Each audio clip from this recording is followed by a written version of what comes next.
A'udhu billahi minash shaitani rajim. Bismillahir rahmanir rahim. Alhamdulillah rabbil alamin. Ze ajimiti omusomi w'ekitabo era omusomi w'edduwa. Nkozesa kyoto kino, ekyoto kino kiba kitagombolola. Lwaliro ku kyoto kuno kunyambira abantu bange. Buli muntu yenna alina ekizibu kye, ojja ku kyoto kino n'osula akabani ne nkusabira. Buli alina ekizibu naddala mu abali e Bulaaya, nompereza amannya.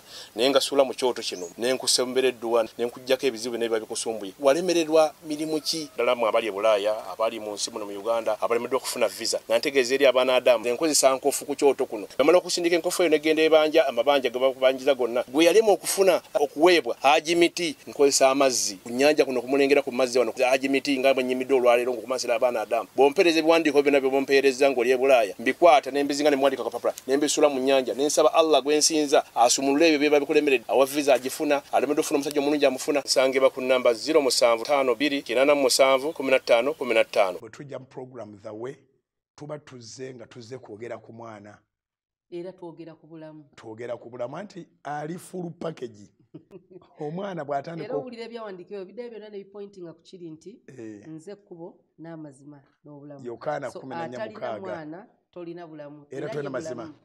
Yes, obulamu buno bwe twogerako bwe bulamu butaggwaawo nti obulamu waliwo omuntu omu gwe nabadde ndaba omuntu comedian naye nga mulokole mbazungu eyo so mumami ntera okugoberera byakola mu comedy so n'agamba yakoze statement ngenda kujjukira mukama nzijukiza ekigambo kye yagambye kubanga yabadde ayogera n'agamba bwe muba mukkiriza nti waliyo obulamu after death ng'ali ku madiini bwe muba mukkiriza nti waliyo obulamu obulala nti omuntu alizuukira lwaki mugamba RIP yebakira ddala lwaki mulangirira omuntu okwebake kati ayina yagambye nti balina kulangirira oba sleep something ayina bwe yakyogedde so ng'ali mu comedy naye nga bw'atyo bw'ayogera so bw'abanga omuntu obulamu bwe twogerako nti guno omubiri gugenda genda naye tugenda kuwummula tugenda kwebaka naye agenda kudda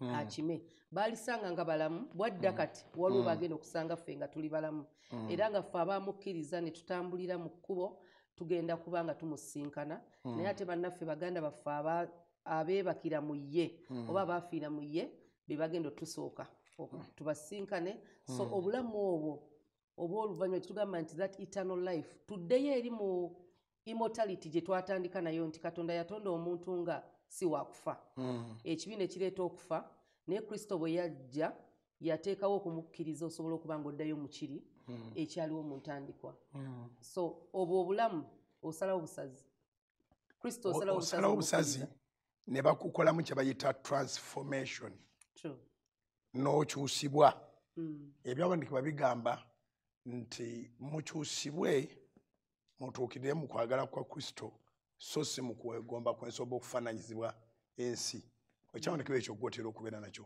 kati musumba olaba bw'ogamba mu ekyokuyisulwa nsaba tuddeyo kubanga ogenze nnyo mu maaso nsaba okkirize nkuzzeeyo nti tusooke tuddeyo wali nga tetunnaba kati omuntu ono ng'akyusibwa tusooke tuddeyo we twakoma nti twayogera ku kubuulira enjiri okubuulira enjiri ebuulirwa olw'omuntu awulire akkirize Kristo so enjiri ekubuulira ku Kristo musumba njagala odde ku eno step nti enjiri ebuuliddwa ey'okukkiriza that faith that comes by hearing the word of God nti okukkiriza kuno okukkiriza okw'omuntu kujja kutya okukkiriza nti Yesu bambuulidde enjiri okusooka kwa byonna Sande wedde twakiremerako nnyo nti abantu bonna beetaaga enjiri naye ate bonna tebagyetaaga so statement teri contradictory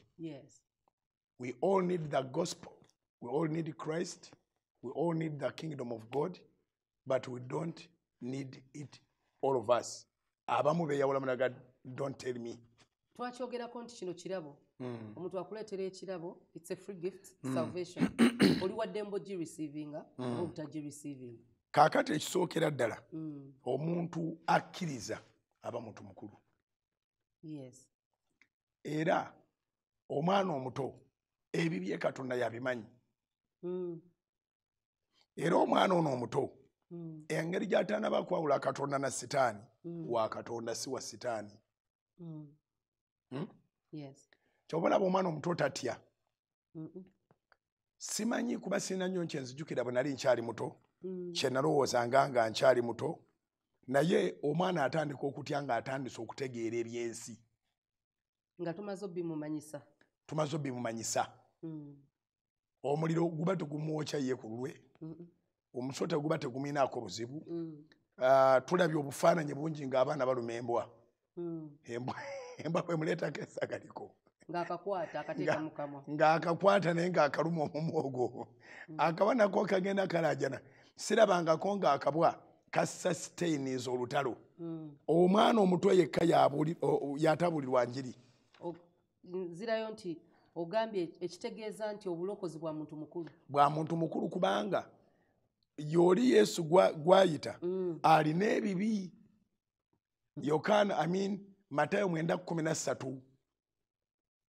Matayo 9:13.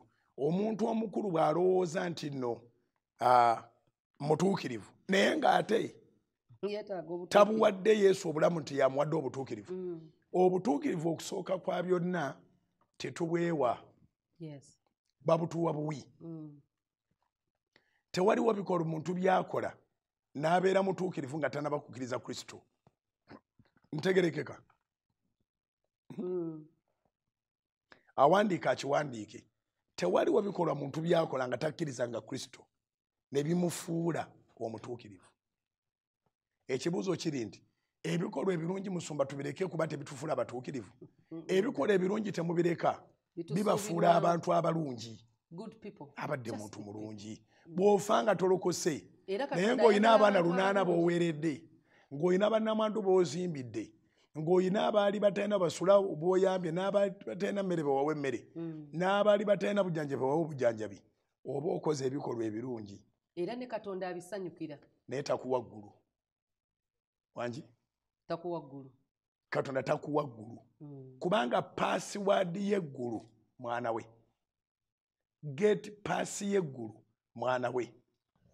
Bayibuli yetugamba mu kitabo kya Yokaana 14:6 wennyini wawava programu eno the way.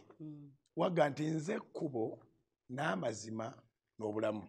Katuwulira teri ajja eri kitange wabula ng'ayita mu nze. No man comes to the Father except through me. No man comes to the Father. So you cannot go to the kingdom of God by your good works, by your good deeds. Password bwakabaka bwa Katonda kuyita mu Yesu. Era nsaba omuntu yenna alina omutima omulungi. Era ng'agamba naye ebigambo byammwe mbiwulira. Obulako. Naye ninga mulokole.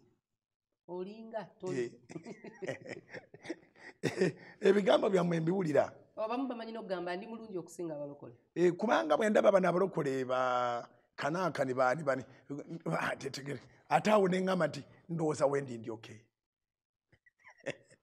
Nina n'abantu abamu abagamba nti olaba mukyala Makula waliwo abawala nga si balokole nga balungi n'okusinga abali mu kyaki. Nga balina empisa nnungi. Ono ali mu kyaki. Kati wuliriza va ku mpisa nga bali God fearing. Batya Katonda. Naye Katonda ne Sitaani amutya. Bulungi nnyo. Katonda. Kangende wano mu Yakobo. Era bwe bawulira erinnya ne bwe bamuwulira bulizi. Kangende wano mu Yakobo katono. Abantu bategeeze nti Sitaani atya Katonda okusinga abantu bamutya kubanga abantu batono nnyo betugamba nti erinnya lya Katonda ne bakankana. Naye Bayibuli etugamba wano. Sitaani. Nkyanoonyaawo. Nga musumba bw'onoonya. Sitaani amanyi amaanyi ga Katonda, amanyi obusobozi bwe. Omanyi omuntu gw'omanyi amaanyi ge n'obusobozi bw'omutya. Okusinga ono amutegeddeko obutegeezi nga tamumanyi. Kye bagamba okumanya omuntu.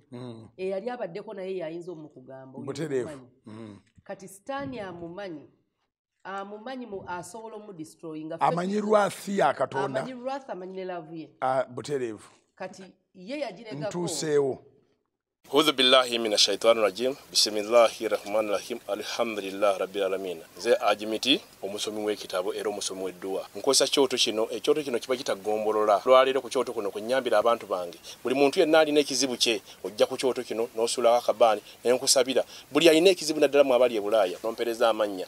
Naye nga suula mu kyoto kino ne nkusembera edduwa ne nkuggyako ebizibu n'ebiba bikusumbuye. Walemererwa mirimu ki ddala mu abali e Bulaaya, abali mu nsi muno mu Uganda, abalemeddwa okufuna visa. Na ntegeeza eri abaana Adamu nkozesa nkofu ku kyoto kuno. Bamala okusindika enkofu eyo negenda ebanja, amabanja ge bakubanjiza gonna. Gwe yalema okufuna okuweebwa ajimiti nkozesa amazzi. Ku nnyanja kuno kumulengera ku mazzi wano ajimiti nga bwennyimidde olwaleero ng'okumansira abaana Adamu. Bompereza ebiwandiiko byonna bye bompereza ng'oli e Bulaaya. Mbikwata ne mbizinga ne muwandika ku kapapula ne mbisula mu nnyanja ne nsaba Allah gwe nsinza asumulule ebyo bye babikulemeredde. Awa visa agifuna, alemedde okufuna omusajja omulungi amufuna. Nsangibwa ku nnamba 0752 887 15 15.